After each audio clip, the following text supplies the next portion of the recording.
হরে কৃষ্ণ। আমি প্রায় বলে থাকি যে গীতা বা ভাগবতে একটা শব্দই যথেষ্ট। হ্যাঁ, এটা কি করবে, আমি যদি একটু বুঝতে পারি যে আমার মান পার্বত জগৎ সংসার কিছু নাই, আমি যদি মান না চাই, আর যদি এই ভাবি যে সব কিছু ভগবানের, তাহলে অল্প সময় দিয়ে এত কিছু পাবো যে আমি কল্পনার অতীত কিছু পেয়ে যাবো। হরে কৃষ্ণ। হরে কৃষ্ণ। কারণ হচ্ছে সমস্যা হলো এই, অভিমান মোটে যেতেইছে না। অভিমানী ভক্তিহীন জগবদের সেই দিন দীনতা দিয়া কিছু কাজ হবে। যেমন এখানে আমাদের একজন বড় মাপের ইঞ্জিনিয়ার রয়েছেন, তার অনেক বড় গাড়ি বাড়ি অনেক কিছু রয়েছে, টাকা না থাকলে তো গাড়ি বাড়ি বানা যায় না, গাড়িও বানানো যায় না, বাড়িও বানানো যায় না। এই জন্য বলছে যারা অভিমান যাদের মধ্যে আছে তারা কিছুই পাবে না, এবং অভিমান শূন্য হলেই বড় ধন সৃষ্টি হয়। সেই ধনের মাধ্যমে এত কিছু কেনা যায় যা আমরা কল্পনা করতে না। হরে কৃষ্ণ।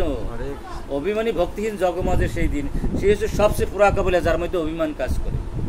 আর এখানে নিজকে যখন অভিমান আসে তখন নিজকে ভোক্তা মনে হয়, মালিক মনে হয়, কর্তা মনে হয়। কিন্তু ভগবান বলছে ভক্তরাম যোগ্যতা বসাম সর্বলোক মুক্তম, আমি হচ্ছে ভক্তা, আমি মালিকের কর্তা। কিন্তু পুরাকা বলিয়ে যারা আমরা আসি, যখন অভিমান বশত আমরা নিশ্চয় ভক্তা মালিক, মালিক বলি, কর্তা ভাবি।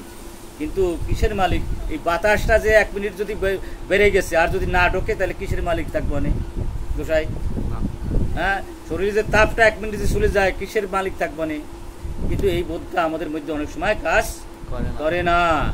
তা সুতরাং যদি অভিমান শূন্য হই, দেহত্ব বুদ্ধি শূন্য হই, মান শূন্য হই, তাই অল্প সময়ে এমন কিছু পাবো যা আমরা কল্পনা অতীত পাবো। হরে কৃষ্ণ। হরে কৃষ্ণ।